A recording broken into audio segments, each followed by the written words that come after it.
So today we travelled to Bahrain. I hope you love the introduction from my granddaughter, who's called herself Miss Aria. She wants to be a teacher like Grandma. This is how we inspire children to bring them into our worlds.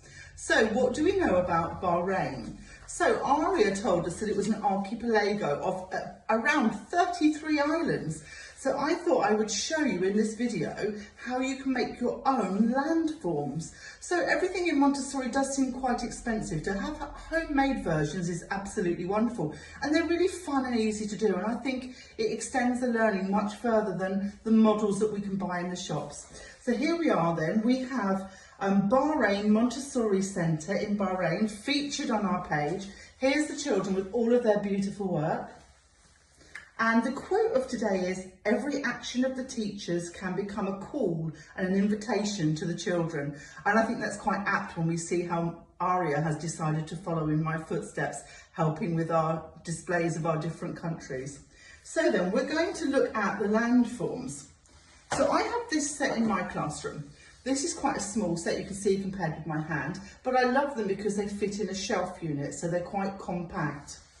Previous to these, I had this set from Adina Montessori, but I have the full set of these and I'm now gifting them to Greenwood's Montessori School in Nigeria. So these will be sent out to Mr. John with the next delivery of school equipment that I send to them. And what about those of you that could make your own? So what about making your own? I have a few options. So these small little trays, these just came from Temu. They are plastics. These are great because each child could have their own tray and make their own landform in them. Or you could use them as the teacher, but I like the idea of the children making their own in a small tray. I also found this beautiful blue tray because this is beautiful because obviously it's the colour that we want the water to be in our tray. So this lovely blue tray is great. I also have this large grey tray as well. This is a metal one, so if you don't like plastic, we have a metal option here. But I'm going to use this blue tray here to make our archipelago. And if I had a class, I would go outside with the children and ask each child if they could find a stone or a rock that they would like to be their island within our archipelago. And let's see what ones I've come back with. So I have this beautiful big rock here which has a hole in it, so we could talk about craters. So I have this rock within mine. Let me move it forward so you can see it clearly. I have lots of other rocks as well, so we could look at different types of rocks and stones. And I'm also going to put on this rugged island. This is actually an ammonite, but I think it makes a beautiful and interesting island. Then I have some other stones here to add. The children may have picked different shaped stones out of the garden. There we go. So we have our islands, and now all we need is some water. So I have this beautiful stainless steel jug on my shelf. It holds about 100 ml of water. So we've already learned our pouring activity, haven't we, as part of practical life. And this is going to come later in their learning journey than their practical life.